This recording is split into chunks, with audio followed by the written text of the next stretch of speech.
Afternoon, members, and welcome to our monthly meeting. I will open the meeting and hand over to Denise to do items 1 and 2. Thanks, Chair. Good afternoon, members. You're hereby summoned to attend the monthly meeting of the Assurance, Audit and Risk Committee, which will be a hybrid meeting today, 4 o'clock in the Guildhall Chamber and via WebEx. So, members, I'll just proceed to take the attendance. Alderman Keith Kerrigan. Alderman David Ramsey. Councillor Raymond Barr.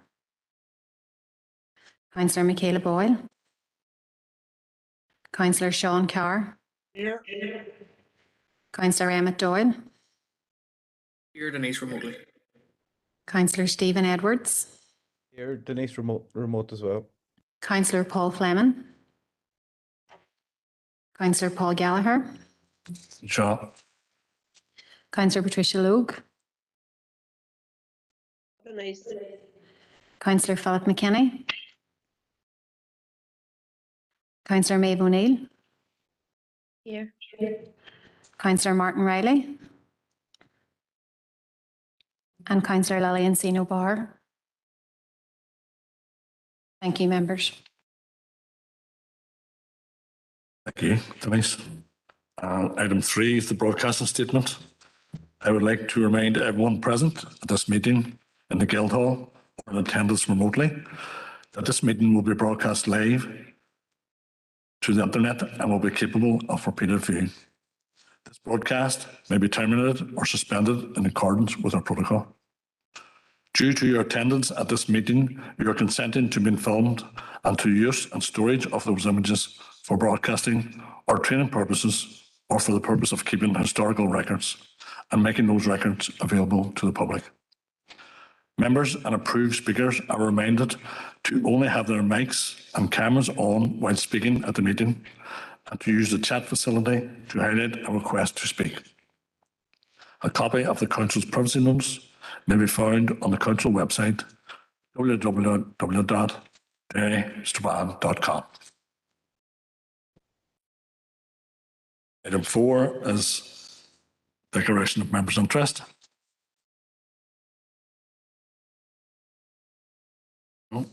Item 5 is chairperson's business, of which there is none. Item 6, I'll take matters arising of the 1 minutes of Assurance, Audit and Risk Committee held on Monday, the 11th of April. Any members, matters arising?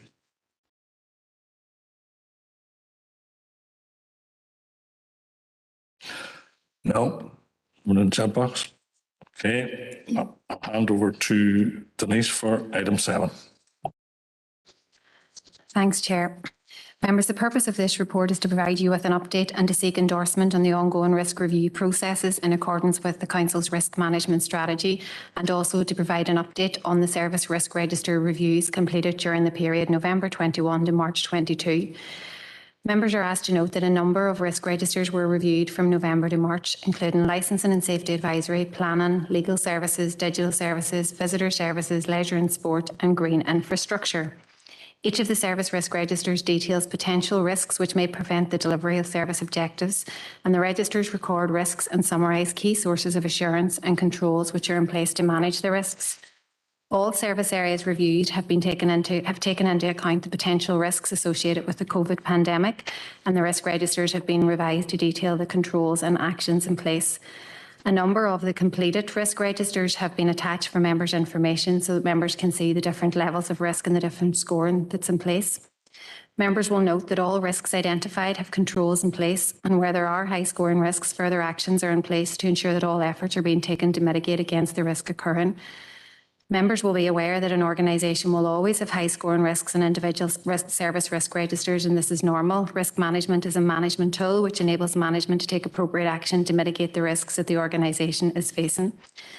Appendix D, attached for members' information, details the current high and critical scoring areas that have been included on those service risk registers reviewed since November. The report also includes the detailed controls which are in place to mitigate the risks, and those are outlined below, members. As stated previously, the key to monitoring any risk register is to ensure that the controls are in place to mitigate the risks and action plans are developed for the high scoring risks. And as a section, we are satisfied that action plans are in place for all high scoring risks in the organisation. All implications, members, are detailed within the Risk Register's report, and today it is recommended that you continue to endorse the risk management systems and processes in place within the organisation, but as always, happy to take any questions that members may have. Thanks, Chair. Thank you, Denise. Any members on the line want to raise any issues or matters? Go ahead, Councillor Edwards. I think Councillor Doyle was just slightly in there before me. Apologies. Work away, Stephen, I don't mind. Okay.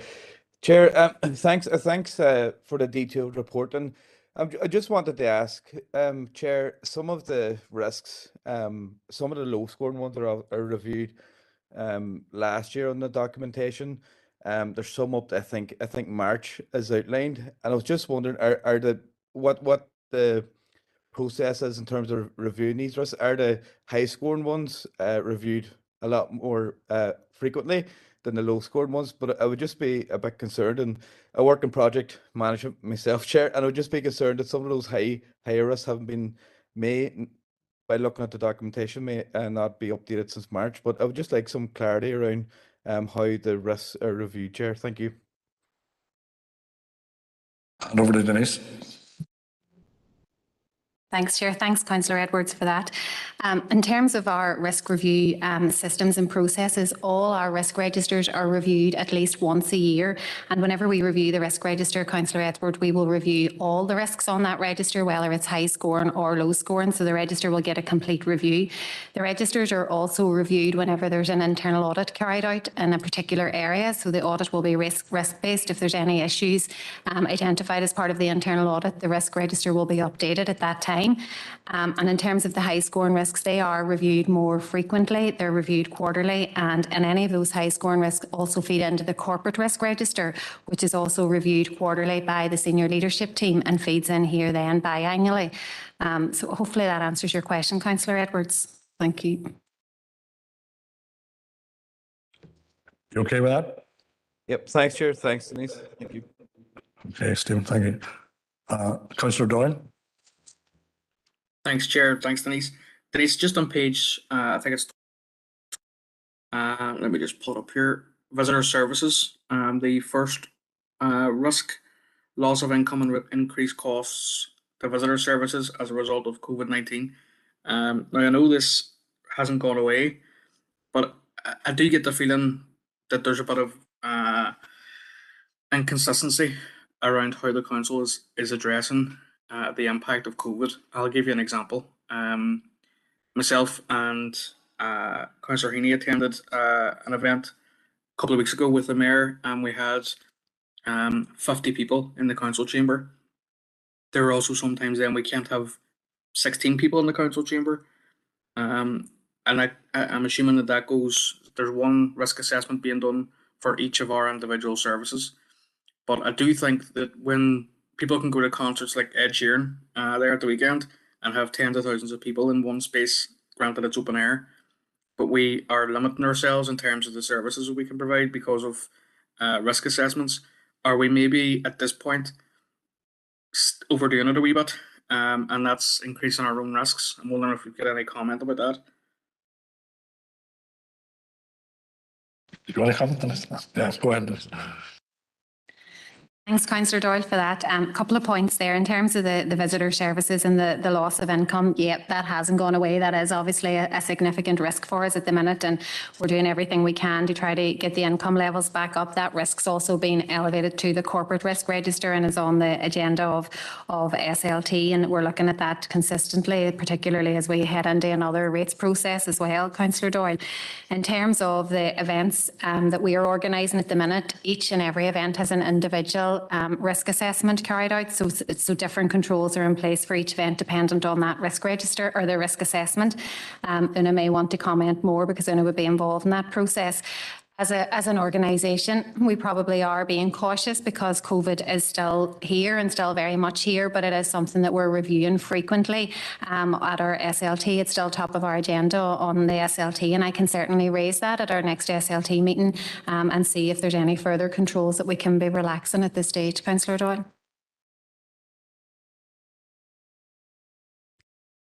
Okay, so you happy enough then? Yeah. Thank you. Councillor Logue.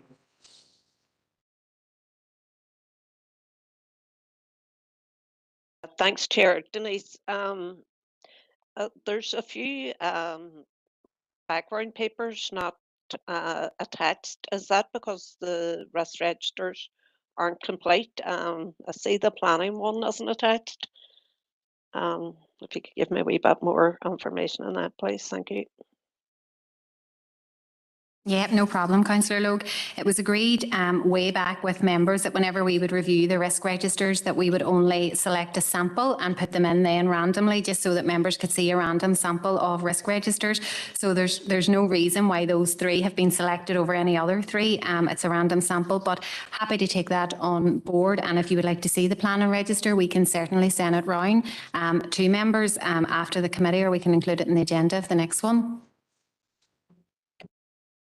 No, that's grand, but given the notice of motion that went on there at full council, I think it might be helpful if members could see that, especially those on the planning committee.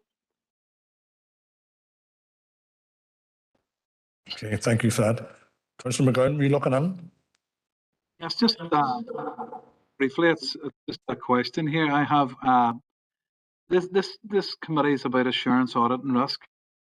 Is there much focus as well on performance as well in terms of? I know there's a huge amount of effort you can see in that document on audit, but do we actually review performance as well, particularly internally, or of council do events themselves in house? Do we audit that as well and audit the performance of that, or is it just mainly auditing that the spend was made? I'm just curious. Is there any measurement of the, did the output meet the expected objective, etc., and in budget and things like that? Thanks for that. I'll pass that over to Denise.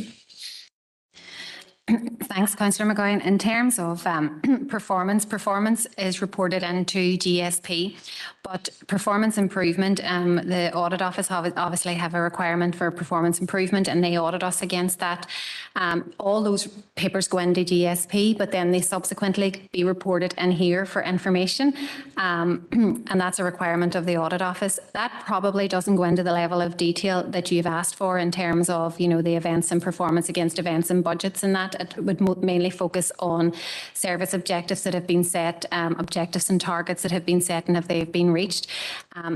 Those reports will go into GSP quarterly against each area, but they'll also feed into then the relevant committees like Business and Culture or Health and Community.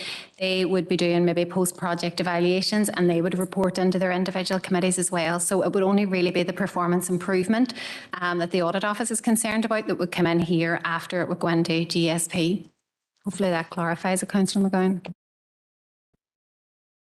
Happy enough? Just one more thing. Go ahead. Would it be a case then, Denise? It's not a case of marking your own homework then. I mean, for example, if there's budget being spent internally in some departments, like you mentioned, Business and Culture, it's not a case that they allocate budget to an event and then they produce the report. Is there any independent audit done of that performance, or is it a case of it's done in-house? In terms of, can I just clarify, Councillor McGowan, do you mean in terms of specific events in each one of those areas? I'll give you an example. I mean, I sit on a committee and money would be allocated for an event and then we as members are told how that event went. Is there anyone auditing that, or is that just done by the officers in that particular committee?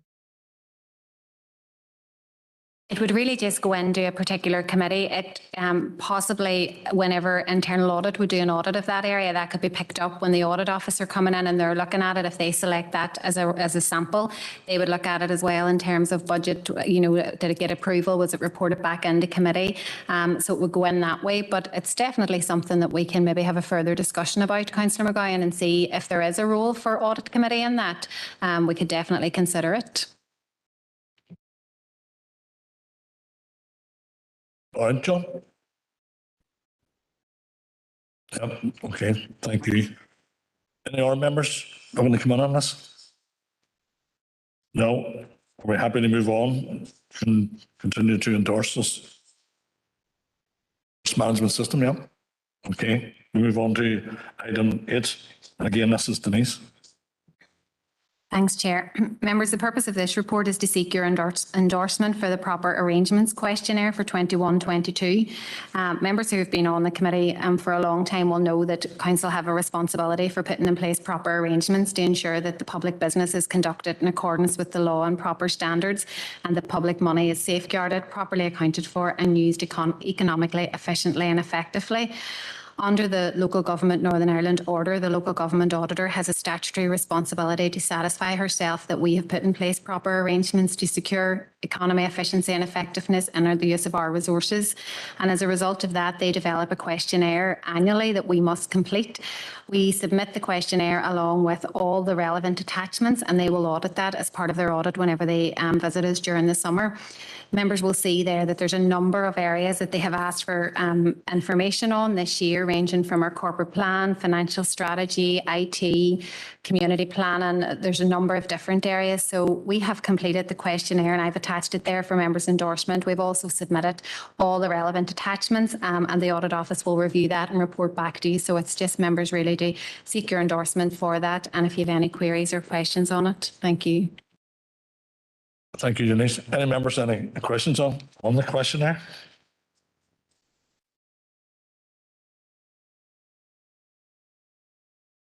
No? Okay. Happy to endorse the content then. Yep. Thank you. Move on to item 9. And it's Una taking this. Thank you, Chair. The purpose of this report is to provide members with an update from the Health, Safety and Wellbeing Committee, which was held on the 12th of April 2022, and to seek members' continued endorsement for the health and safety management systems and processes that are in place here within Derry City and Strabane District Council. The Corporate Health, Safety and Wellbeing Committee Group meets on a quarterly basis and is chaired by the Chief Executive, attended by the Directors, Lead Officers and Union Representatives. It forms an important part of the 45001 management system, and it provides corporate health and safety with the opportunity to update senior management on the progress of health and safety performance throughout the organisation. So some of the key issues that were discussed, the committee summary report, which was presented and discussed at the Corporate Health, Safety and Wellbeing Committee meeting, is attached to this report at Appendix D. The final April 21 to March 22 health and safety objectives and targets, which is the covalent reports, were discussed from each directorate. And again, these reports are attached for members to review in Appendix H to K.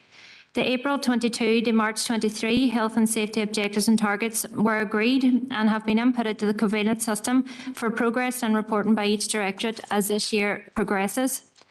An update on the premises risk assessment COVID controls, activity risk assessment COVID controls and accompanying safe systems of work were discussed with the group. Compliance training continues to be a key corporate risk for the organisation and one that has been added to the covalent system for action for this year moving forward. As an organisation, the challenge to ensure that corporately Council has a robust compliance training programme for all staff based on their specific job activity has been a challenge throughout the COVID pandemic, and so work has been upped in this area to make sure that we remain compliant as this year progresses. So with the support of HR, a programme has been developed and updates will be presented through the previous reports to members of this committee. Corporate Health and Safety will work closely with HR to ensure that we achieve the desired outcome. The internal audit summary is attached in Appendix L. and the committee discussed the review of accident and incident data for the reporting periods. The committee also discussed projects requiring corporate attention to review and ensure that organisation remains compliant with key statutory regulations such as Legionella control of contractors and vehicular incidents reviews. It is recommended that members note the contents of this report and continue to endorse the health and safety management system and processes in place here within the council. Happy to take any questions that members may have at this point. Thank you. Any members, any questions on this? Go ahead, Councillor Doyle. Thanks, Chair. I've noticed just that there's right across all of the business sections that we have before us, the mandatory training aspect that it's been mentioned does seem to have been an issue. Now, I know obviously it's trying to find time, and I'm sure that there's implications around COVID as well, but I think it might be helpful from an audit perspective if we could have a report back at the next AAR as to how each of these are going specifically and what exactly the delays are. If it's COVID, obviously that's perfectly fair enough, but it just seems there's a fair amount of them, and I wouldn't mind that coming back just to have more detail on it. Thank you. Okay, thank you for that. Any other members? No? We're happy to endorse them, members? Don't see any objections. Okay, thank you. Members, we have no confidential business, so that concludes today's proceedings, and thank everyone for joining the meeting. Thank you. Thanks, Chair.